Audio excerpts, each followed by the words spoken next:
Audio on demand from Vision Christian Media. Foundations.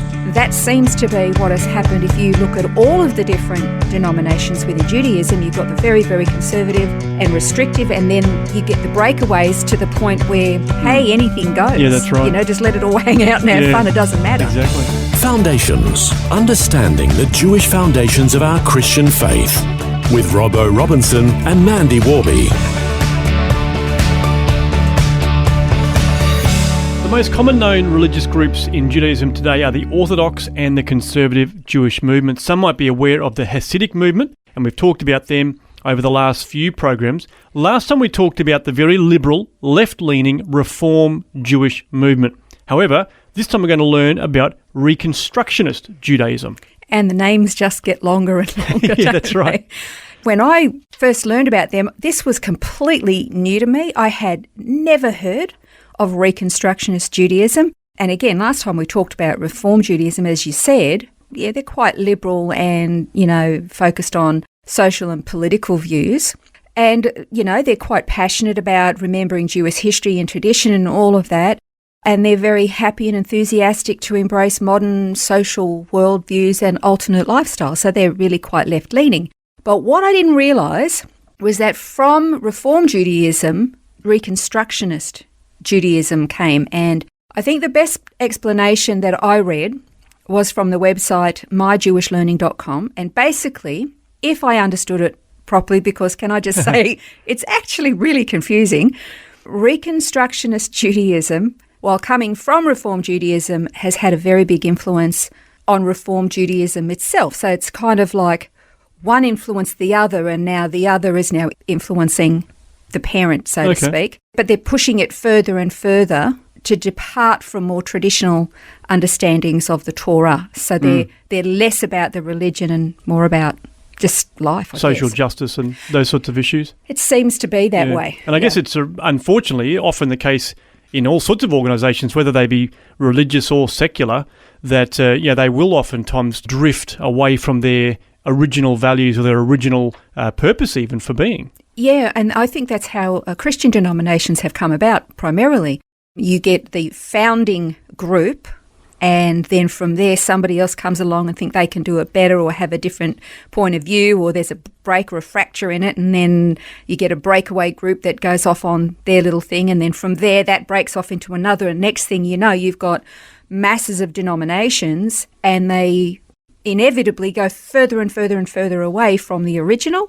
That seems to be what has happened if you look at all of the different denominations within Judaism. You've got the very, very conservative and restrictive, and then you get the breakaways to the point where, hey, anything goes. Yeah, that's right. You know, just let it all hang out and have fun. It doesn't matter. Exactly. It seems to be that way. So how did the Reconstructionist Judaism actually come about?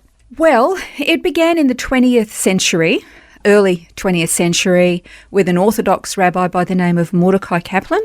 And he suggested that Judaism is, quote, evolving civilization of the Jewish people, evolving in that it changes over time, and civilization in the sense that it encompasses more than Jewish law and ritual, but also Jewish culture, philosophy, historical memory, and collective destiny. See, he's almost said what we were just saying. That's more than what we started off with. Now we want to branch out, and it's more about how we live and our culture and all of that, and how that's constantly evolving and changing. Now, that is actually true of many traditions and cultural habits, and it's true in the church too, because our culture has changed. So the way we do church today is very, very different from the way we did it, say, 150 years ago. That's right. Or 2,000 years ago. It's very different because cultures are what they are. But it seems to me that in this particular denomination of Judaism, these new movements mistake God's commands and laws for traditions that have developed over the centuries.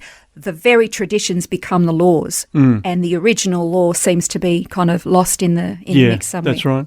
So Mordecai Kaplan, he's most well known for saying that Jewish tradition gets a vote but not a veto. So in other words, Jewish traditions can be part of the daily life of Jews around the world, but only if they choose for them to be part of their daily life. So Reconstructionist Judaism is very much aligned, as I said earlier, with Reform Judaism, but Reconstructionist movements actually, they did something that was like a breakaway for themselves. Okay. So what actually makes Reconstructionist Judaism different from Reform, or are they much the same? Well, some things are similar, some things are very different, and not everything that they did was bad. Like, for example, from antiquity, when a Jewish boy turned 13, he would go through what they call his bar mitzvah.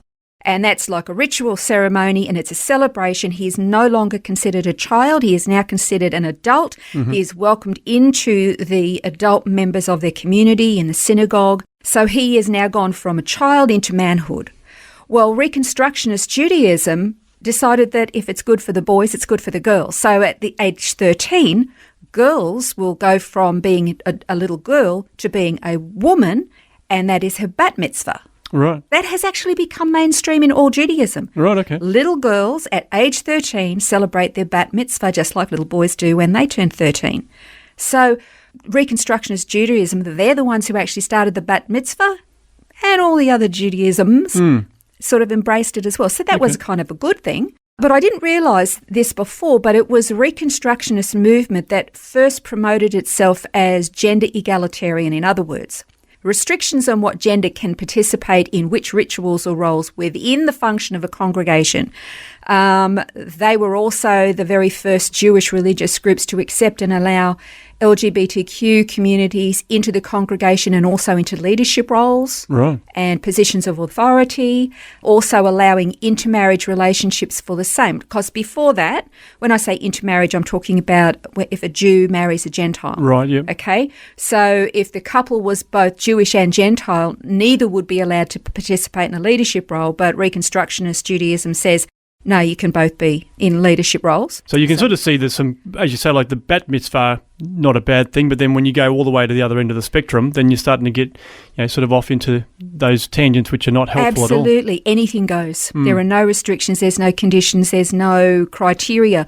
The criteria that's already in Scripture is like, no, that's just old, that's just part of the tradition we're all embracing. So it's, I guess, to a degree for them, like within Christian denominations that just say, anything goes and we have no restrictions, that is a mark of piety for them. They think they're better than other people. Yeah. They wear it like a badge of pride.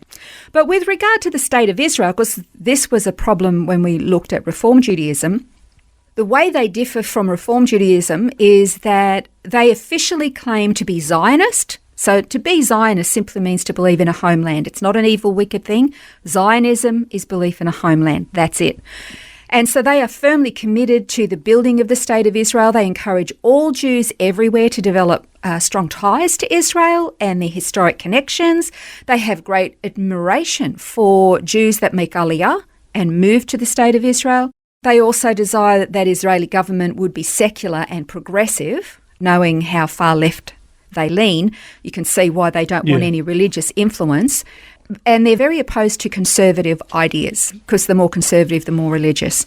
But if you look at the website for Reconstructionist Judaism, I discovered that Reconstructionist Jews are, as I said, very left-wing politically, very activist-driven, and they also tend to act against their own Jewish brothers living in Israel proper.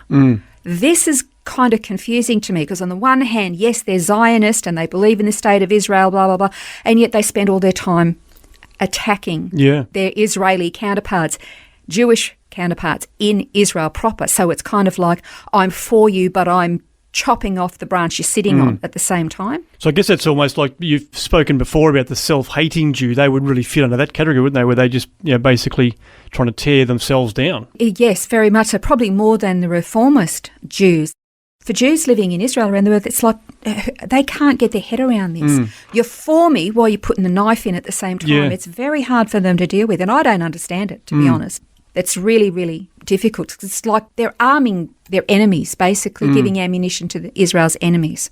So I guess really then the difference is more to do with their religious traditions being overruled by their social traditions. Yeah, they're more about the cultural acceptance of basically what our society is today, and the traditions are just that, they're traditions. They'll have the feasts and holidays and remember some of their Jewish history, and they don't take that lightly. And I might add, they're really good people. We're not talking about evil, bad, wicked, nasty people. They're not. They're really good people, and they genuinely believe what they believe. I guess my frustration, and frustration obviously for Jewish people who live in Israel, is that their brethren are very often hard to distinguish from their enemies. Let's take a quick look at the Reconstructionist Judaism, and next time we're going to continue our exploration of these different branches of Judaism, particularly looking at the ethnic groups. That's next time on Foundation. This has been Foundations, a look at the Jewish foundations of our Christian faith. For study notes, resources and more, see vision.org.au/foundations.